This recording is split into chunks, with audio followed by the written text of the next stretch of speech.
Yes तो can I कम इन? मैं बाद में बात करता हूँ। नाराज है क्या मुझसे? नहीं, आओ बैठ। Thank you. तो फिर बगैर नाश्ता किए क्यों आ गए?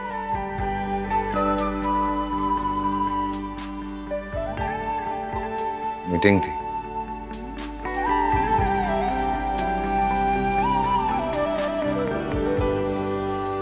आई एम सॉरी, मुझे ऐसा नहीं कहना चाहिए था। I am really sorry. पता नहीं मेरे दिमाग में। अगर कहने से पहले सोच लिया होता तो सॉरी कहने की नौबत ही ना आती। खैर, तुमने जो भी सोचा मेरे बारे में या जो भी कहा उसमें तुमने मेरा भला सोचा। मियां बीवी का ताल्लुक ऐसा ही होता है, दोनों हमेशा एक दूसरे का भला ही चाहते हैं। ऐसे में तुम्हारी अच्छाई समझूं या बढ़ाई, बात तो यही है। इसलिए मैं भी एक बात क्लियर करना चाहता हूं, ये तुम्हारा मेरा जो ताल्लुक है बहुत मायने रखता है मेरे लिए। दिलनशीन, मैं कभी भी नहीं चाहता कि हमारे दरमियान कोई एक जरा सी भी दरार है। मैं समझ सकता हूं इस बात को। तुम्हारे लिए भी ये बहुत मुश्किल है कि मेरे माजी का प्यार तुम्हारी नजरों के सामने है, तुम बर्दाश्त करती हो। हाँ, महमल की जिंदगी में बहुत सारे मसाइल हैं जो मुझे ही हल करने, एक कजन की हैसियत से। ना उसकी हैसियत मेरी जिंदगी में बदलेगी और ना कभी तुम्हारी, क्योंकि जब तुम मेरे साथ सच्ची हो तो कैसे हो सकता है कि मैं तुमसे झूठ बोलूं। ना मुझे झूठ बोलना पसंद है, ना ही सुनना। इसलिए तो तुम पसंद नहीं मुझे। अगर मैं चाहती तो तुम्हारी इज्जत मिट्टी में मिला सकती थी, क्योंकि तुम जैसी लड़की जिसका माजी में कोई अफेयर रहा, हैदर ना तो अपनी जिंदगी में बर्दाश्त कर सकता और ना ही अपने घर में। दिलनशीन, तुमसे शादी करने की बहुत बड़ी वजह यह भी है कि मैं तुम्हारी जिंदगी में आने वाला पहला और आखिरी बात। तुम्हारे माजी का अफेयर तुम्हारे हाल को जहन्नुम बना सकता है। दिलनशीन जी कहाँ खो गई? कुछ नहीं, चले। बैठो। पहली दफा ऑफिस आई हो, सबसे मिलवाऊंगा तुम्हें, ऑफिस दिखाऊंगा, फिर जहां बोलोगी ले चलो। प्रॉमिस।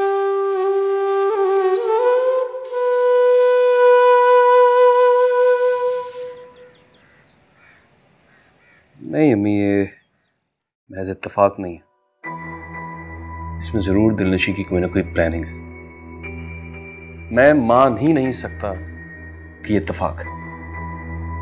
आप खुद सोचें, एक बुटीक में उसी वक्त रिदा और दिलनशी का मिलना, महमल का पहुंचकर सारी बातें सुनी, और ये बातें उसने सुनी नहीं है बल्कि उसे सुनवाई गई। और जो कुछ भी कर रही है दिलनशी बहुत सोच समझ कर रही है, ताकि जबरदस्ती के रिश्ते का जो फंदा हमने उसकी गर्दन में लगाया था उससे वो आजाद हो सके। यावर, दिलनशी ऐसा कुछ नहीं कर सकती। बहुत परेशान लग रही थी अम्मी वो। जाहिर है अगर ये खबर तुम्हें गुड न्यूज की तरह सुनाई जाती तो तुम्हारा रिएक्शन ये ना होता आफी। या तो इस सब के पीछे दिलनशी का नहीं हमजा का दिमाग है। क्या पता कि वो यहां से गया ही ना हो। सोचें जरा, अगर ये सब सच होता तो दिलनशी बहुत आराम से हैदर भाई को सारी बात बता के मैटर को सॉल्व कर लेती। उसे परेशान होने की या मुझे बताने की क्या जरूरत थी? ये सब उसने हमारा दिमाग बनाने के लिए कोशिश की। खुद को साफ बचाने के लिए उसने सारा मलबा हैदर पे डाल दिया। हैदर के माजी को निशाना बना के वो एक तीर से दो शिकार कर रही है। यही तो मैं आपको समझाने की कोशिश कर रहा हूं। दिलनशी ने इस रिश्ते को शुरू ही दिन से कबूल नहीं किया। वो हमारे कहने पर मजबूर होकर गई जरूर थी, लेकिन उन लोगों से राब्ता नहीं तोड़ा था। पहले तो शायद मैं ना जाती, लेकिन अब मुझे जाना पड़ेगा। उसे भी तो पता चले जो खेल वो खेल रही है हमारे सामने खुल चुका है।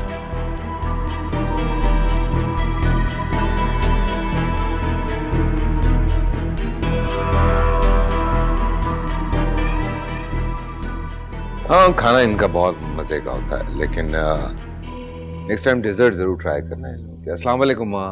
वालेकुम अस्सलाम। आओ आओ।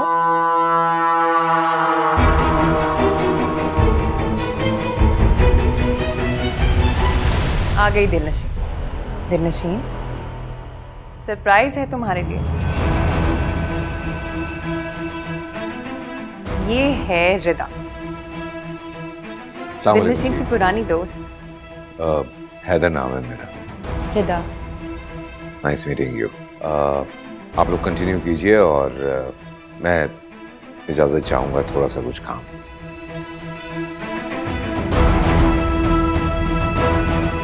क्या हुआ? कुछ नहीं। मुझे अब याद आया कि मैंने तुम्हें कहाँ देखा था। दिलनशीन की रस्म पे आई थी ना अपनी फैमिली के साथ? जी आंटी। तो फिर तो तुम भी फैमिली हुई? जी। ये तो बहुत अच्छी बात है कि इतने अरसे के बाद तुम दोनों दोस्तों की मुलाकात हो गई। दिलनशीन मेरी दोस्त नहीं है आंटी। दिलनशीन ने मुझे धोखा दिया है। रिदा प्लीज मेरा घर बर्बाद मत करो, प्लीज मत करो। मैं तुमसे नाराज हूं। शादी के बाद तो तुम हम सबको भूल ही गई। तुम्हें कोई भी याद नहीं आता? मॉम, डैड और वो तुम कहो तो मैं माफी मांग लेती हूँ। मैं कान पकड़ के माफी मांग लेती हूँ। कान पकड़ के माफी मांगने से क्या मैं तुम्हें माफ कर दूंगी? अच्छा चलो अब बस भी करो, खत्म करो नाराजगी। चलो फिर से एक दफा अच्छी तरह से गले लग जाओ।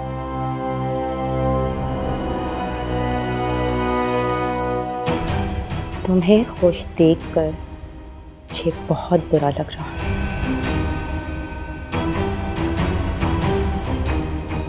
आंटी आप जरूर आइएगा मेरे घर। मेरे डैड, मॉम आप सबसे मिलेंगे। जरूर बेटा, बिल्कुल आऊंगी। दिलनशीन तुम्हारी दोस्त है और अब तो रिश्तेदारी भी हो गई। ओके, सी यू इंशाल्लाह। अल्लाह हाफिज। अरे दिलनशीन, बाहर तक सी ऑफ नहीं करोगे अपनी दोस्त को? हाँ जाओ बेटा।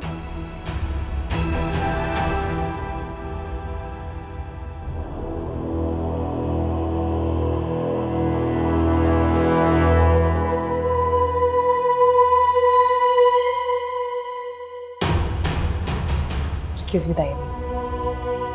रिदा, रिदा प्लीज, रिदा मेरी बात सुनो। रिदा खुदा के लिए मेरी Don't बात touch सुनो। खुदा के लिए प्लीज प्लीज, तुम्हें अल्लाह का वास्ता मेरा घर बर्बाद मत करो। अपने घर की कितनी फिक्र है ना तुम्हें। और मेरे भाई की जिंदगी बर्बाद करके तुम अपने घर में अपने शौहर के साथ कितना खुश हो, और यही मुझसे बर्दाश्त नहीं हो रहा। अब तुम देखना दिलनशीन, जो तुमने किया है वो तुम्हारे सामने जरूर आएगा। Just wait and watch.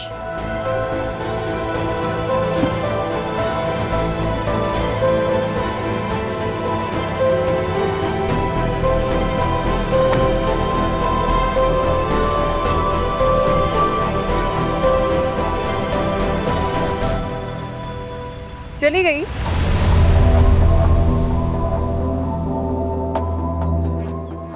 वैसे अगर तुम चाहो तो उसे कन्विंस कर सकती हो अपने। रिदा का नंबर है मेरे पास। अगर तुम चाहो तो तुम्हें दे सकती हूँ, क्योंकि यकीनन तुम्हारे पास उसका कांटेक्ट नंबर नहीं होगा। अक्सर लड़कियां शादी के बाद रिश्तों की तरह नंबर भी चेंज कर लेती हैं।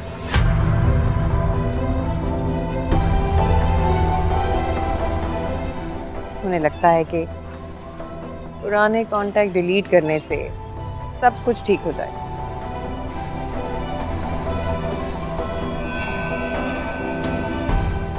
उम्र बहुत कम है तुम्हारी और तजुर्बा भी, बस इसीलिए नरमी बरत रही हूं तुम्हारे साथ, वरना एक सेकंड मेरे सामने रुक नहीं सकती तुम।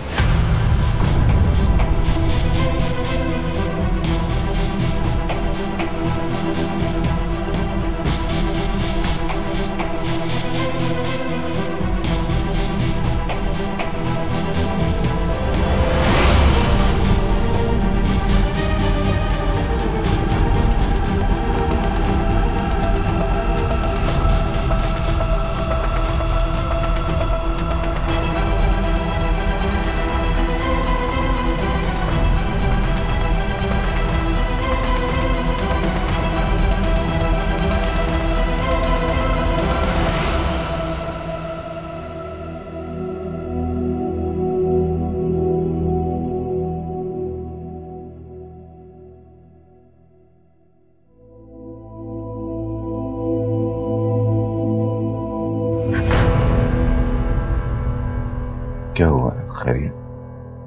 जी क्या हुआ? तुम ठीक हो? जी, I'm fine. नहीं, लग नहीं रही हो।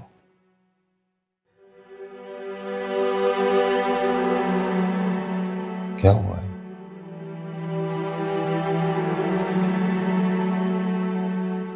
मुझे डर लग रहा है।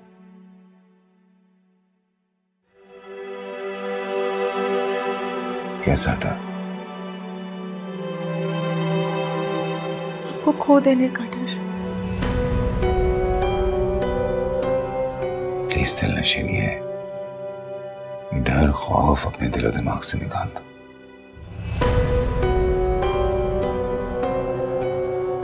अमल ने जो कुछ मेरे साथ किया, मैं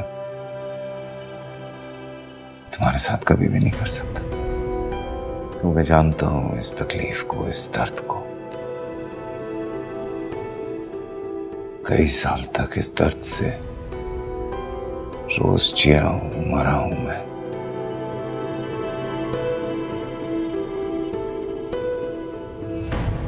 मुझे उसकी नजरों से डर लगता है। मम्मी कहती हैं कि नजरें खा जाती हैं घरों को, खुशियों को। कोई नहीं खा सकता किसी की खुशी। नसीब की बात होती है दिलनशीन। जिसके नसीब में जो जितना लिखा होता है उतना ही मिलता है, ना कम ना ज्यादा।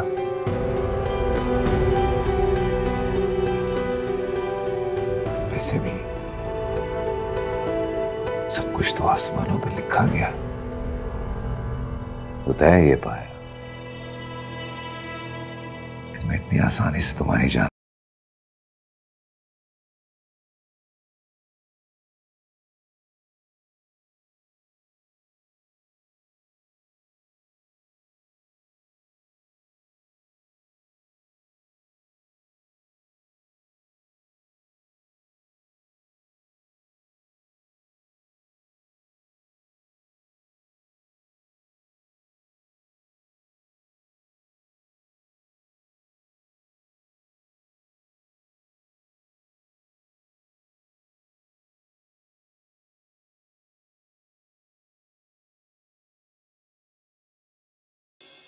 यस,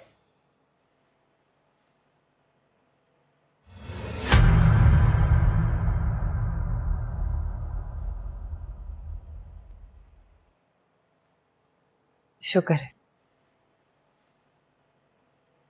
पुराने रास्ते पे तुम्हें देख के बहुत अच्छा लगा मुझे, वरना मुझे तो लगा था नई मंजिल पाके तुम पुराना सब कुछ भूल गए। क्यों कर रही हो ये सब? मैंने क्या किया? दिल की ख्वाहिश को दिमाग के कहने पे रद्द करने का हौसला बार बार जुटा पाना बहुत मुश्किल होता है। और महमल, तुम बार बार जो उसे मुश्किल में डाल रही हो।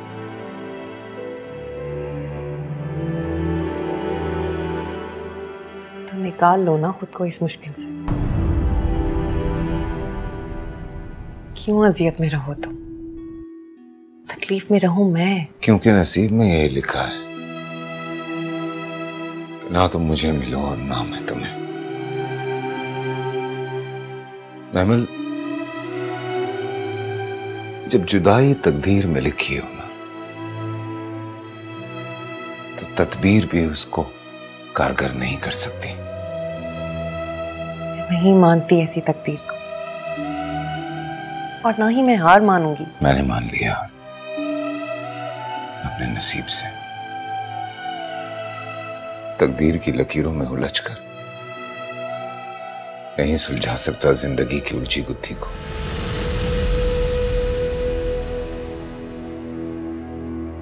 महमल, जो जैसे चल रहा था वैसे ही चलने दो, मत पड़ो बीच में। बीच में पढ़ूंगी तभी तो तुम्हें लेके सिरे तक पहुंचूंगी। अब ऐसा मुमकिन नहीं है महमल।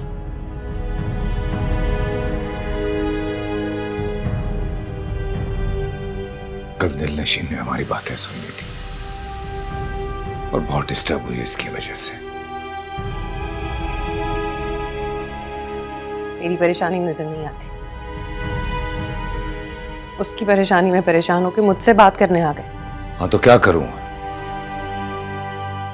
क्या करूं? बीवी है मेरी वो, उसकी परेशानी को खत्म करना जिम्मेदारी है मेरी। मत आओ बीच में। नहीं, प्लीज नहीं।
हैदर, आज तुम दिलनशीन को इसकी अम्मी से मिलवा लाओ। जी छोड़ दो। छोड़ने का लफ्ज नहीं इस्तेमाल करो, मिलवा लाना। तुम भी साथ जाओ। आओ, ये जरा बर्थडे पास करना प्लीज। तायमी, रिदा कैसी लगी आपको? अच्छी लड़की है, मगर मुझे लगता है दिलनशीन वो ऐसे नहीं मानेगी। तुम्हें उसके घर जाना चाहिए, बल्कि हैदर को भी साथ ले जाओ। अच्छा है, ये सिफारिश कर देगा। मुझे इस मामले से दूर रखें। अच्छा भाई, कोई बात नहीं, मैं चली जाऊंगी इसके साथ। बल्कि ऐसा करना, बताना भी नहीं, बगैर बताए जाएंगे सरप्राइज। ये बिल्कुल ठीक रहेगा। मैंने नाश्ता कर लिया, मैं तैयार होके आती हूँ।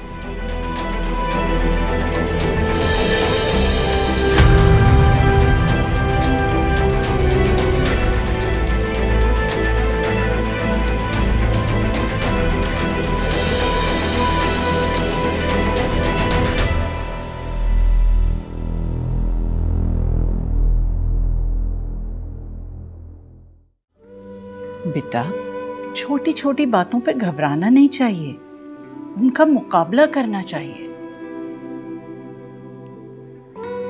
और जब यकीन हो अपनी हार का तब? तो फिर अपनी सोच को बदलना चाहिए और ताजा दम होकर फिर लड़ते हैं। अरे दोस्त है तुम्हारी बेटा, मान जाएगी, परेशान क्यों हो रही हो?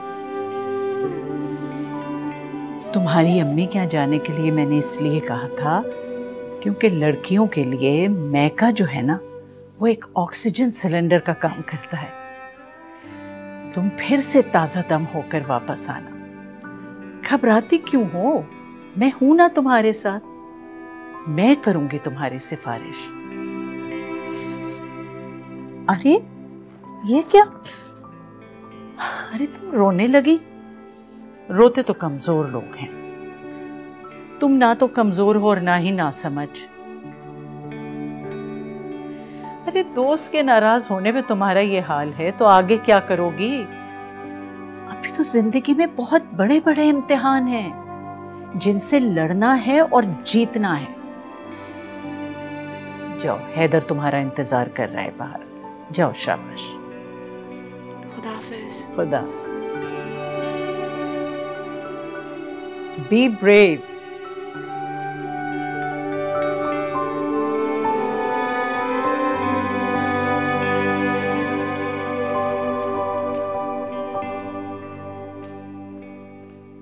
दिलनशीन,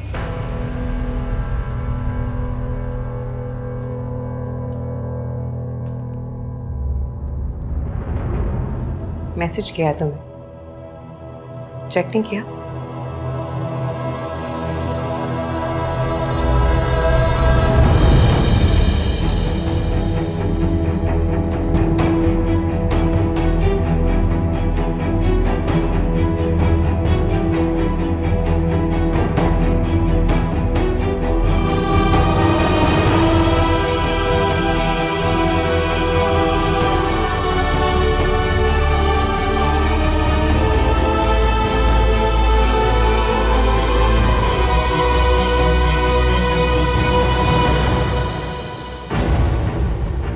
सबूत मांगा था ना तुमने,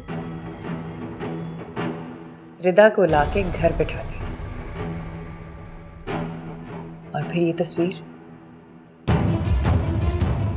सोचो ये तस्वीर अभी सिर्फ तुम्हें भेजी है।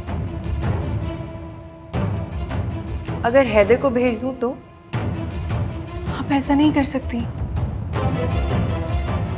कुछ भी कर सकती हूँ।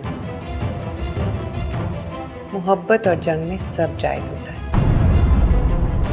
मैं लड़ी, हाँ, लेकिन तुम डिफेंसिव पोजीशन में, इसीलिए कह रही हूं कि चुपचाप कदम पीछे हटा। हो सकता है कोई बचत हो जाए। अब जा रही हो ना अपनी अम्मी के घर, तो वहां आराम से सोचना कि क्या करना है, कि जीत तो मेरी होगी हर हाल में।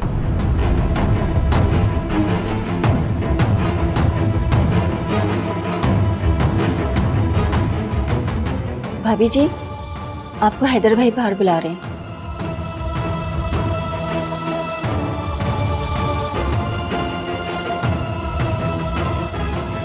जाओ। और अब जा रही हूं ना, तो कोशिश करना कि वापस लौट के ना आओ, क्योंकि अगर आई तो हैदर के हाथ वापस लौटा दी जाओगी।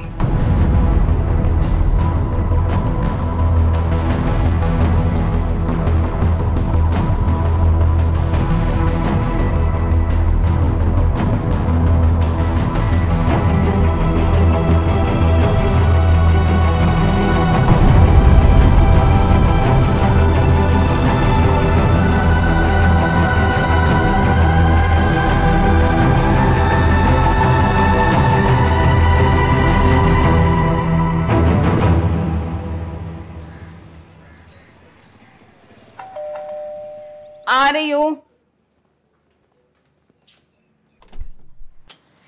अस्सलाम वालेकुम भाभी।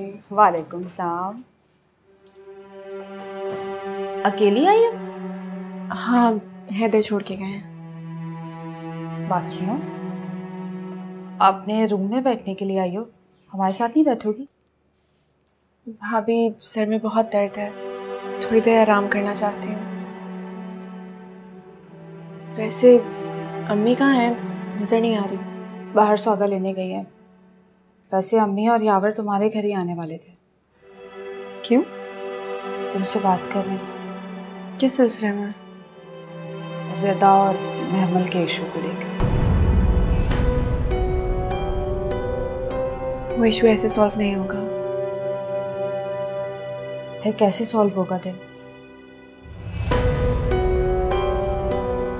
पता नहीं। सॉल्व होगा भी या नहीं ये भी नहीं पता। भाभी मैं अपने कमरे में जा रही हूँ।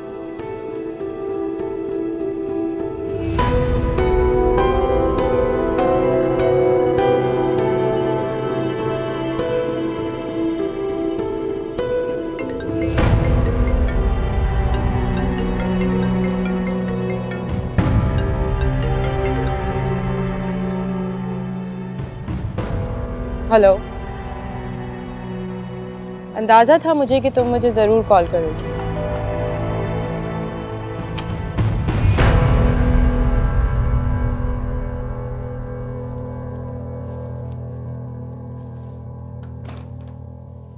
अम्मी वो दिलनशी आई है अपने कमरे में।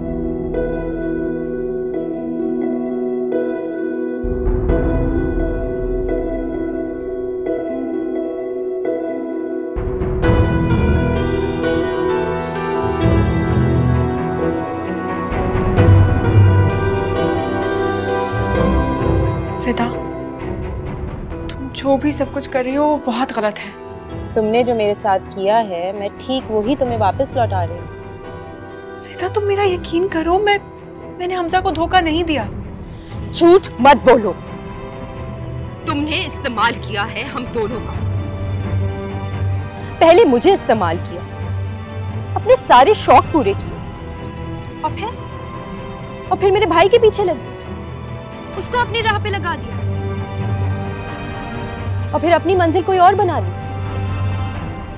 तुम्हें अंदाजा भी है दिलनशीन कि मेरे भाई का क्या हाल है? क्या गुजरती है हम पे ये सोच सोच के कि वो तुम्हारी वजह से ड्रग्स करने लगा है। क्या पता, अल्लाह ना करे अगर उसकी जान चली जाए ड्रग्स ओवरडोज की वजह से, तो फिर कौन जिम्मेदार हो? तुम्हें कैसे समझाऊं कि इस शादी में ना मेरी मर्जी शामिल थी और ना ही खुशी। मैं तो आखिरी वक्त तक यावर भाई को मिन्नतें करती रही कि मेरी ये शादी ना करे, मगर उन्होंने मेरी एक ना सुनी। मुझे खुद बता कि मैं ठीक है, यावर का शक सही निकला। अम्मी आप गलत समझ रही हैं। गलत तो मैं उस वक्त समझ रही थी जब मेरा ख्याल था कि मेरी बेटी एक शरीफ लड़की है, जिस खूंटे से मैं बांधूंगी उसी से बंधी रहेगी सारी उम्र। ये मालूम नहीं था कि उसी खूंटे को उखाड़ कर फेंकने वाली है। एक लड़के के 4 दिन के प्यार में उसकी अपनी माँ के सर में खाक डाल रही है, अपने शौहर की इज्जत रोल रही है। मैं अब मेरी बात सुने, महमिल मेरे पीछे। चुप! किसी बात का यकीन नहीं मुझे। अब आगे एक लफ्ज़ मत बोलना।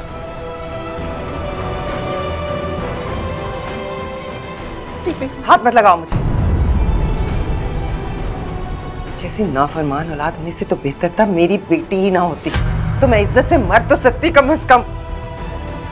देख देख दिलनशी, जैसा तू सोच रही है वैसा मैं होने नहीं दूंगी। और मेरी बात याद रख, अगर तूने रिदा के साथ मिलकर कोई खेल खेला ना, मैं तुझे जिंदा नहीं छोड़ती। तेरी जान अपने हाथ से ले लूंगी। अम्मी क्या कर रही है? मर जाएगी वो। मर जाए, मर जाए।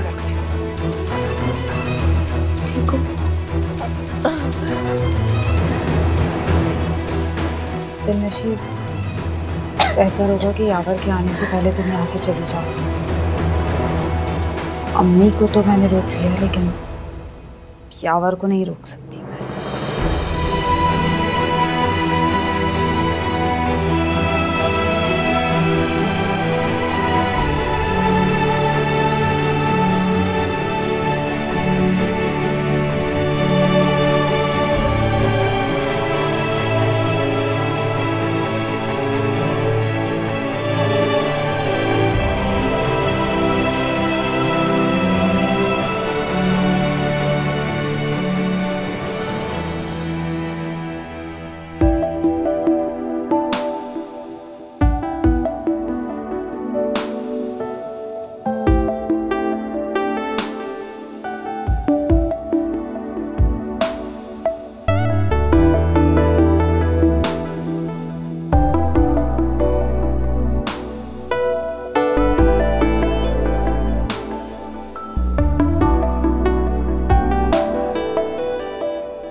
आओ जाओ।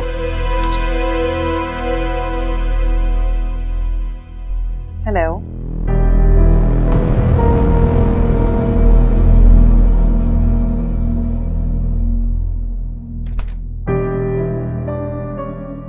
सॉरी मैमल, मैं इस वक्त तुम्हारे साथ कहीं नहीं जाऊंगा। मुझे दिलनशीन को पिक करने जाना है। वो घर आ चुकी है। How come? उसने तो मुझे कहा था कि मैंने उसे शाम में पिक करना है। ऐसी लड़कियों का वजूद घर में भी बर्दाश्त नहीं होता।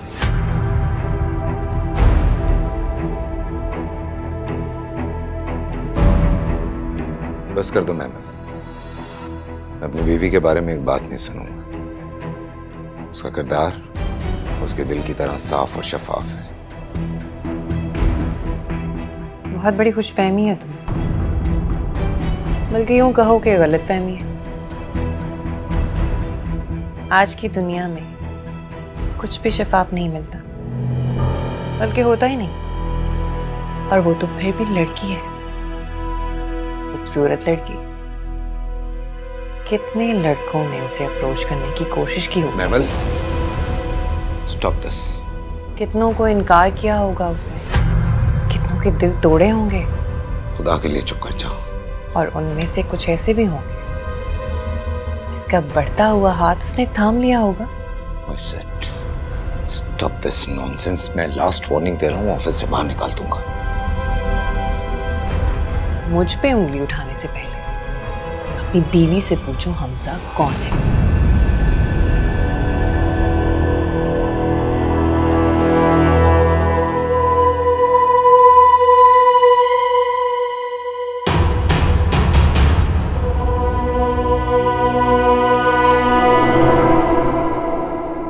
कौन है ये हमजा? ये तो तुम अपनी बीवी से पूछो, वही बेहतर बता सकती है कि हमजा कौन है। बहुत अच्छी तरह से जानती है वो हमजा को। मैं उन मर्दों में से नहीं हूं जो बीवी के माजी को लेकर उसको कटहरे में खड़ा कर देते हैं। मैं कुछ नहीं पूछूंगा दिलनशीन से। अच्छा, तो मुझसे इतना चौंक कर क्यों पूछ रहे थे? क्योंकि ये बात तुमने कही है, इसलिए। और मुझे इस बात पर कोई इनकार भी नहीं। अगर तुम चाहो तो दिलनशीन के मुंह पर भी ये बात करने को तैयार हूं मैं। बीवियां अक्सर शादी के बाद अपने अफेयर को छुपाने पर मजबूर होती हैं, क्योंकि अगर वो ऐसा ना करें तो नई कहानियां शुरू हो जाती हैं। ऐसी कहानियां जिनमें से औरत के किरदार को सबसे पहले निकाल के बाहर फेंक दिया जाता है, और वो बेचारी अपने महबूब को दिल में बसाए शौहर को सानवी किरदार दे डालती है। अब ये तो तुम अपनी बीवी से ही पूछो कि तुम उसकी जिंदगी का मरकजी किरदार हो या सानवी। Enough, enough.